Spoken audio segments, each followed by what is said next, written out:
Bonjour, mes amis. I do hope that this video finds you all well mentally, emotionally, physically. So I want to just dive right into a subject that I was very reluctant to bring up I think about a week ago about women of color and where do we go from now with luxury brands. I did a poll via my stories. I'd say 95% of you all said a video. The other 5 said blog. I initially was going to blog about this, but there are so many layers to this subject that I think a video would be more appropriate. And I may have to break this up in series because, again, there are so many layers, and I did not realize that until I sat down to start blogging and I started touching on the psychology, the socioeconomics, the economics. Like it was just so much that I never really thought of until, again, I sat down to try to organize my thoughts, which I still have not done, but I figure I need to record. I said I was going to do this. So deep breath because it's a lot, and I know for some people, myself included, I felt really bad about even bringing this up during these times because it felt, very shallow or superficial, but it's real. It's our reality. If you are a woman of color who has an affinity for luxury goods, for myself, I know I have wanted to acquire these things since I was a child. I am not being facetious. You can fact check and go to like my first few posts on my blog to see that since I was a small child, 6 and 7 years old, I knew that I wanted these items because it signified sophistication.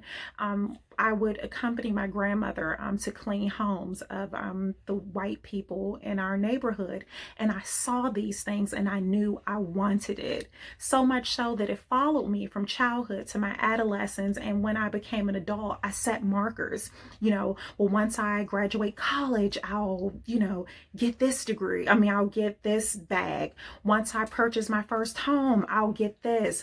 Once I make it to a certain GS pay scale, I'll buy this. I have had markers my entire life for luxury items. So the thought of revamping, reprogramming, it is a lot. I will also say I never said boycott. I had to swiftly slide into someone's DM who started a hashtag like cappuccinos in consignment cuts luxury goods. No, I never said that. I said that I needed to retrain myself in how I think about these. So first, when I really sat down to ask myself, why do I love these brands so much? The first and the sole reason is the history. I'm an art history minor. I'm a history buff, which is why I love vintage items. I love vintage clothes. I love everything that predates my time. It's a sickness at times to just constantly dwell in an era that you are not currently in. So while I cannot time travel yet, Juju the camera kid is working on that, I can take a part of history with me by having these luxury brands and vintage goods. So it's the history for me that means so much to me and why I have purchased so many of these brands. That's a problem for me when I think about Black designers or designers of color. There isn't a history, and it's no one's, well, there's someone's fault. I had to catch myself. It's not the designer's fault that they don't have a history. We have to really take into account that in the 1700s, when Louis Vuitton was established, these brands, Black people weren't seen as people. Better yet, craftsmen and owners, we couldn't vote. We couldn't do anything. Better yet, get a loan to start a business. So the fact that we lack this historical, just lineage, it's not our fault, and I should not hold that against any contemporary designer.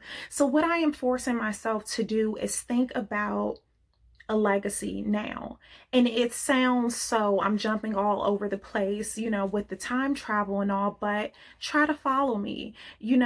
I'm trying to tell myself that now, let's say, and it's going to take some research because I'm not just going to buy a designer because they're Black or of color. That's not what I'm going to do. Again, it has taken me years to acquire these things, years of research, years of, me studying the craft and everything. So I'm not going to just dive in head first with acquiring contemporary or designers of color. I need to do my research. So how I plan to proceed. I am going to get myself to imagine my grandchild. So hard to believe, so hard to even fathom, but I have to think about that. Will this piece stand the test of time like so many of these other luxury brands? Again, I have Louis Vuitton pieces from the 40s and 50s. So whatever brand that I buy now, can I see this being an heirloom to my child, to my grandchildren? I need to think about this because this is the history that I am creating right now. If I do want to, just have my part with supporting and endorsing and promoting Black designers, color designers of color. It's not just Black designers. So that's what I'm trying to revamp myself, is to think of myself as starting history today.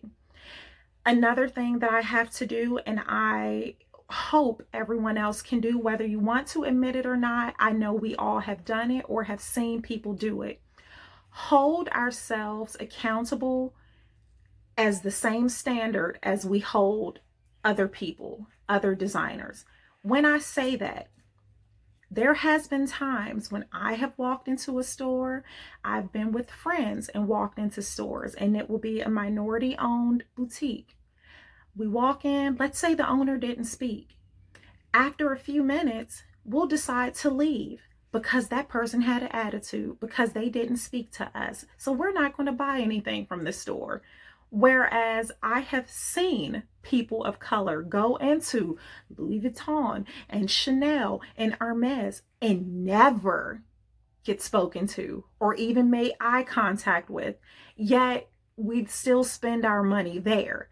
More so, it will make us want to spend so we can prove to them that we belong here, that we can afford the things here. So it's the psychology of it. You can't hold one person to a set of standards and not someone else. So that is something I have to do. Another thing that I have to do is value the work as I value other people's work.